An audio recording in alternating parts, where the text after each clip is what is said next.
Sabar berbuah manis. Duh Gusti, di usia pernikahanku yang kini menginjak tahun ke-8, yang ku minta tetaplah sama.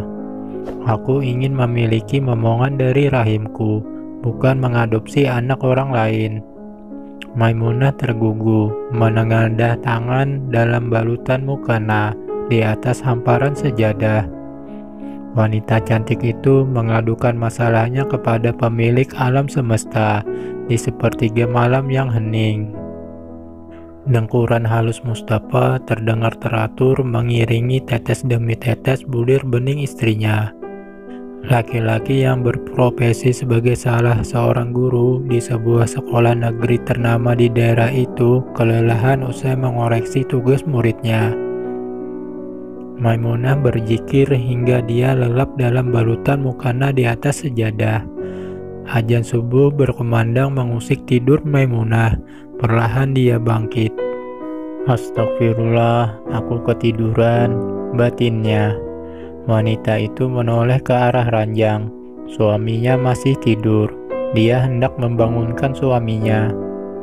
Dengar, sholat tidaknya aku itu urusanku. Gak usah sok ngatur, hardik Mustafa ketika Maimunah mengingatkan untuk sholat. Seketika bayangan itu memudarkan keinginan Maimunah untuk membangunkan suaminya. Dia segera mengambil wudhu, sholat subuh, kemudian melakukan aktivitas harian, memasak dan bebenah rumah. Beberapa bulan berlalu, Maimunah merasakan ada yang ganjil dalam dirinya. Pak, tolong antarkan aku ke Bu Bidan. Sudah seminggu ini kepalaku pusing, sering mual, sama kalau habis duduk berdiri kunang-kunang. Terang Maimunah. Mustafa melirik istrinya. Majalah di tangan itu dia letakkan ke meja. Kau sakit? Kenapa baru bilang? Ayo, lekas ke bidan. Jangan sampai parah.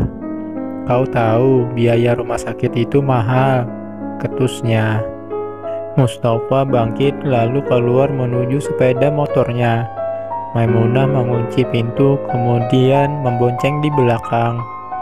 Kenapa Mbak Mai? Tanya bidan desa ramah. Maimunah menyampaikan keluhannya. Sang bidan memeriksa kondisi Maimunah di pembaringan khusus pasien. Loh kok?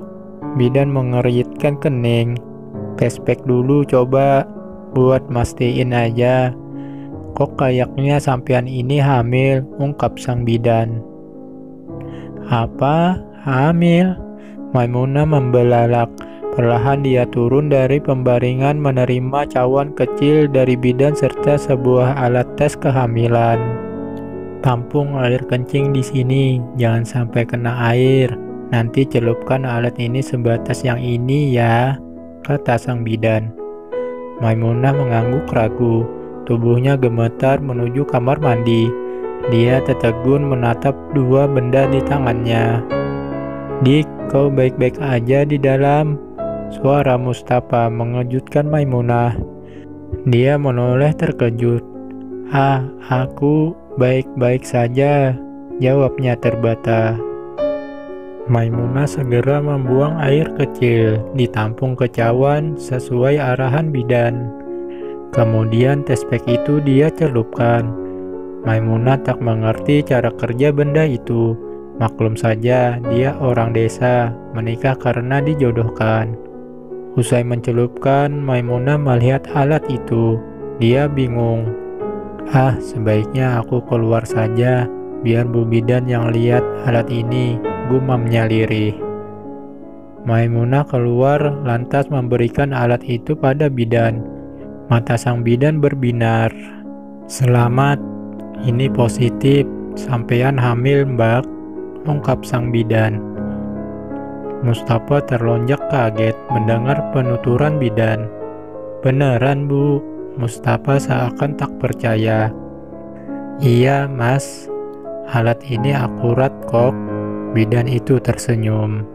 Kebahagiaan terpancar jelas di wajah pasangan itu. Pemeriksaan dilakukan secara detail.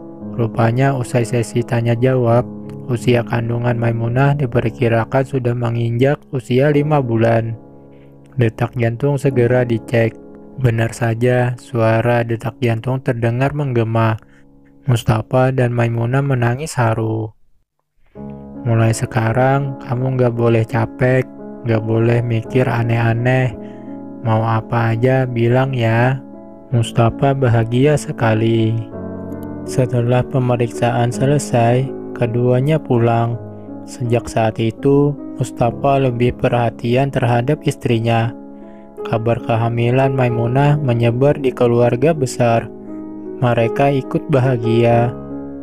Beberapa bulan kemudian, "Mas, perutku mules," rintih Maimunah tidur miring ke kiri sambil mengguncang tubuh suaminya.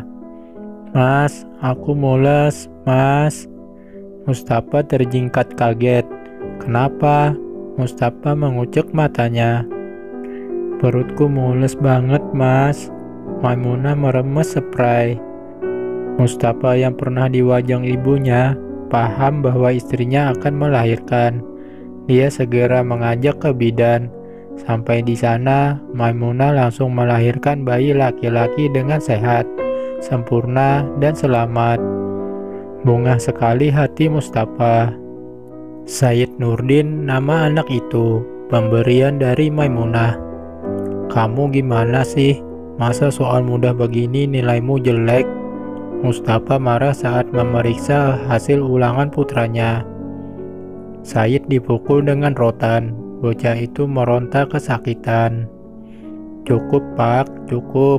Dia anakmu." Maimunah mencegah Mustafa yang emosi.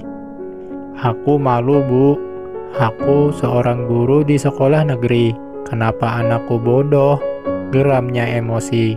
Rotan dibanting ke lantai. Said menangis dalam dekapan ibunya. "Gak apa-apa, Le. Besok belajar lagi ya," lirih Maimunah. Sore harinya, "Assalamualaikum, Bu, Ibu."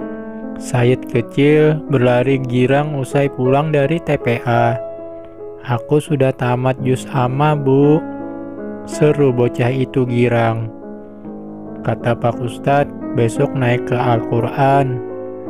Pancaran bahagia terlihat jelas di mata bening itu. "Halah, buat apa tamat juz amma kalau di sekolah, Bob?" cibir ayahnya. Said kecil langsung diam, hatinya menciut. Ibunya lantas memeluk, lalu diajak ke kamar. "Said, kenapa nangis?" Ibunya memegang dagu Said. "Bapak gak senang aku tamat juz amma," lirih bocah itu. Maimunah membelai putranya. "Bukan sayang, Bapak senang kok." Said, kalau sudah besar Said mau jadi apa?" Mata Maimunah menatap bola mata Said yang bening. "Aku pengen bisa ngajak ibu sama bapak masuk surga. Makanya aku harus bisa ngaji dan baca doa biar bisa ngajak ibu sama bapak ke surga. Kata Pak Ustadz, neraka itu tempat yang panas, tempat orang disiksa. Aku gak mau ibu sama bapak masuk neraka. Aku sayang ibu sama bapak," polos Said. Bergetar hati Maimunah mendengar penuturan putranya. "Masya Allah, mulia sekali cita-citamu, Nak. Semoga Allah mengabulkan ya." Maimunah berlinang air mata bahagia. Dia tak menyangka cita-cita Said sangat mulia. Hari demi hari Said habiskan untuk belajar mengaji. Dalam memahami pelajaran di sekolah, Said kesulitan. Namun, memahami pelajaran agama, Said lebih cepat. Hal itu membuat sang ayah murka. "Mau jadi apa kau kelak? Pelajaran begini saja nggak bisa." Mustafa murka mendapati nilai akademis putranya jeblok. "Aku nggak mau sekolah, aku mau mondok," ungkap Said mantap. "Buat apa mondok? Kau tahu di luar sana sulit mencari kerjaan tanpa sekolah tahu," hardik Mustafa. Bahkan nilaimu nggak bisa untuk masuk sekolah negeri, tahu? Rezeki itu urusan Allah, Pak, lirih Said. Plak! Sebuah tamparan mendarat di pipi Said. Bocah berusia 12 tahun itu terhunyung. Bapak, pekik Maimunah. Astagfirullahaladzim. Pak, istighfar.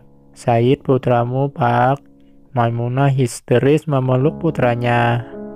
Said tidak menangis. Tekadnya bulat, dia ingin mondok, dengan atau tanpa persetujuan ayahnya. Said pergi ke kamarnya.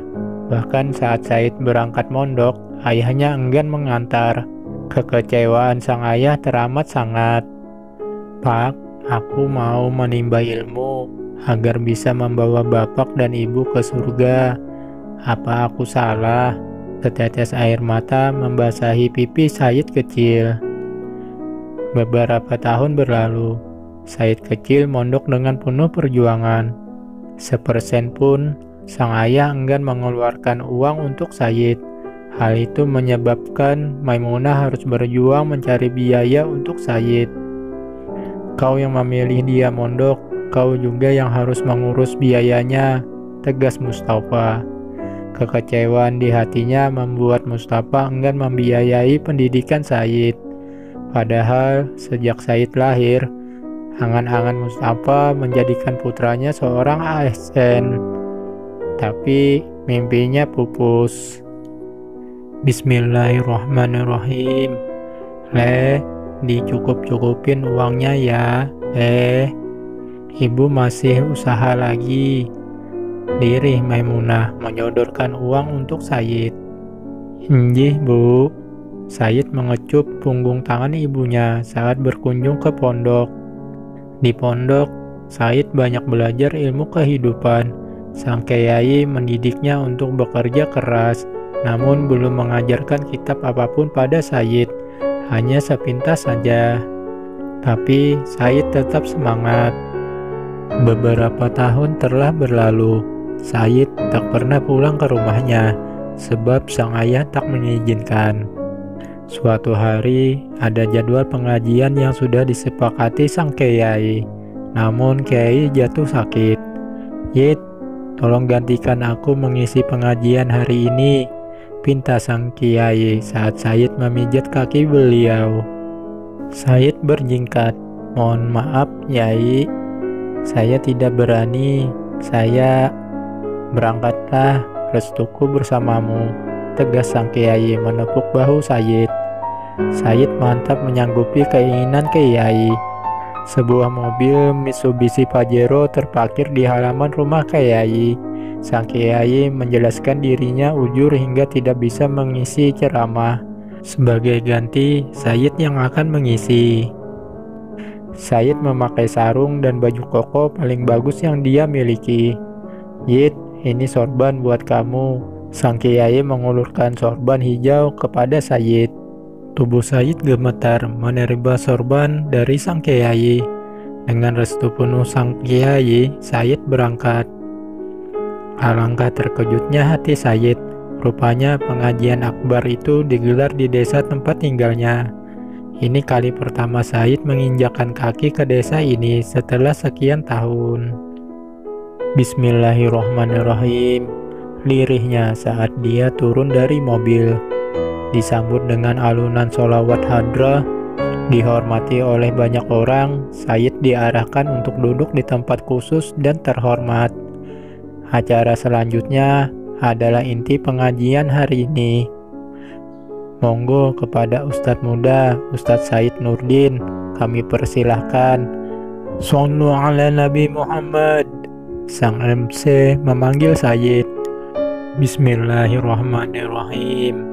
Lirih Said.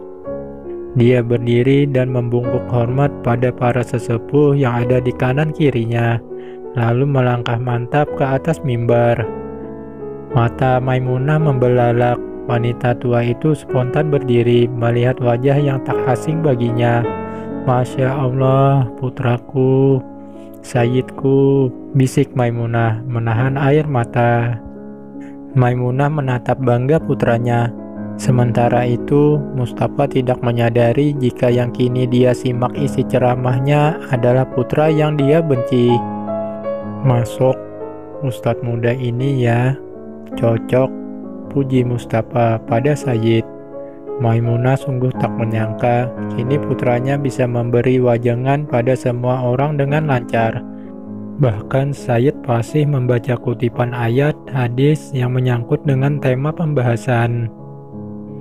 "Maha suci Allah yang telah mengangkat derajat putraku. Semoga engkau bisa menjadi panutan umat, nak." Maimunah terisak melangitkan harapannya di sela-sela ceramah Sayyid.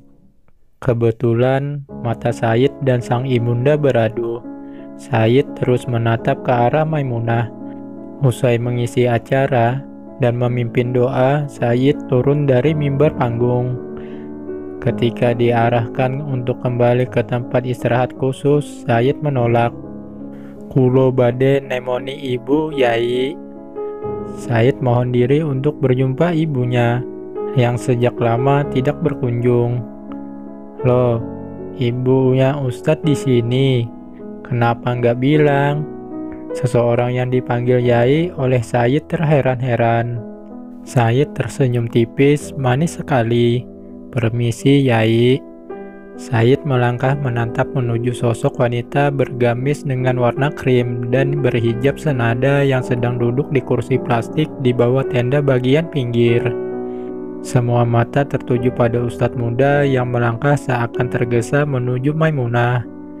"Loh, Ustadznya kok nggak ke sana?